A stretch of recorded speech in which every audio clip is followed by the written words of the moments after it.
Oke, kita langsung aja ya bahas sebuah gagasan yang kedengarannya agak aneh.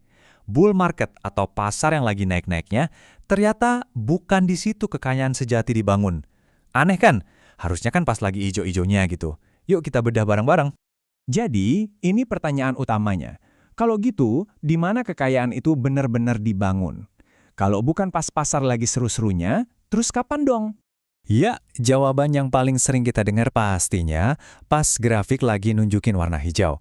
Ikut-ikutan ngejar harga yang lagi naik, masuk ke dalam euforia, ya, berharap kecipratan untung gede.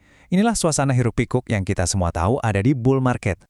Tapi, jawaban sebenarnya justru kebalikannya. Kekayaan sejati itu justru dibangun pas lagi sepi-sepi aja. Pas kelihatannya nggak ada apa-apa yang terjadi di pasar. Nah, ini inti dari pembahasan kita kali ini. Oke, kita masuk ke bagian pertama, mitos bull market. Kita bakal bongkar kenapa kepercayaan umum bahwa disinilah kekayaan besar lahir itu seringnya keliru. Nah, kutipan ini nih ngerangkum semuanya dengan pas banget. Kekayaan tidak dibangun di dalam bull market, kekayaan dibangun sebelum bull market terjadi. Ini adalah cara pandang yang benar-benar beda soal investasi. Jadi momen emas itu adanya di minggu-minggu yang sepi, di periode waktu yang rasanya ngebosenin, dan di bulan-bulan di mana orang lain tuh kayaknya udah lupa kenapa sebuah aset itu penting. Disinilah letak peluangnya.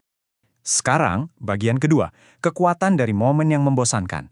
Kenapa sih justru periode yang tenang ini punya kekuatan yang dahsyat banget buat ngebangun kekayaan? Coba dia bayangin kondisi idealnya, harga asetnya cenderung datar aja, nggak ada berita heboh, dan semua drama pasar tuh lagi fokus ke tempat lain. Nah, ini panggungnya para investor cerdas buat kerja tanpa ada gangguan. Coba kita bandingin. Di satu sisi, bull market itu isinya hype, volatilitas tinggi, dan rasa takut ketinggalan alias FOMO. Nah, di sisi lain, periode yang tenang itu ngasih sinyal yang murni tanpa gangguan. Butuh disiplin yang beneran, dan yang paling penting, ngasih kita kesempatan buat pemosisian asimetris. Apa sih pemosisian asimetris itu? Gampangnya gini, ini adalah strategi buat siap-siap pas orang lain lagi nggak peduli. Dengan ngumpulin aset pas perhatian pasar lagi rendah, Anda nyiptain potensi untung yang luar biasa gede pas perhatian itu balik lagi. Nah, ini ngebawa kita ke bagian berikutnya. Strategi ini tuh bukan cuma taktik investasi biasa. Ini soal memainkan permainan yang sama sekali beda dari kebanyakan orang. Biar jelas ya, ini bukan tentang ngejar-ngejar grafik harian atau untung mingguan. Ini bukan main trading jangka pendek. Tujuan utamanya adalah punya lebih banyak jalan keluar atau lebih banyak aset ketika sistem keuangan yang ada sekarang ini berbalik arah.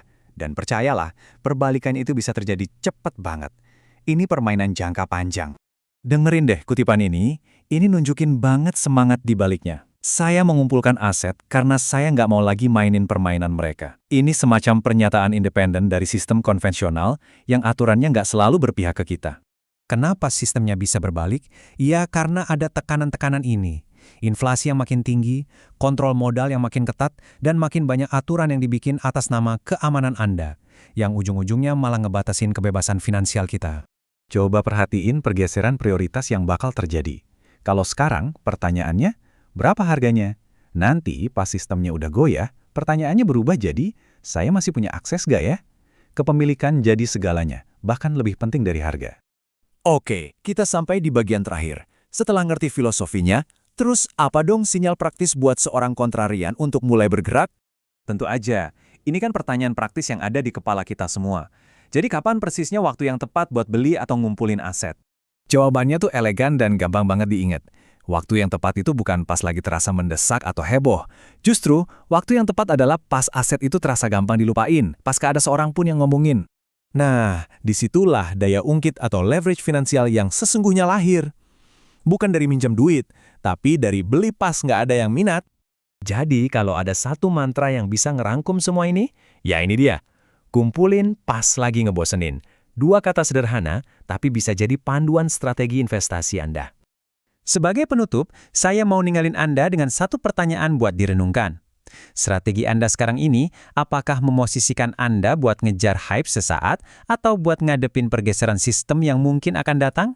Pilihan ada di tangan Anda.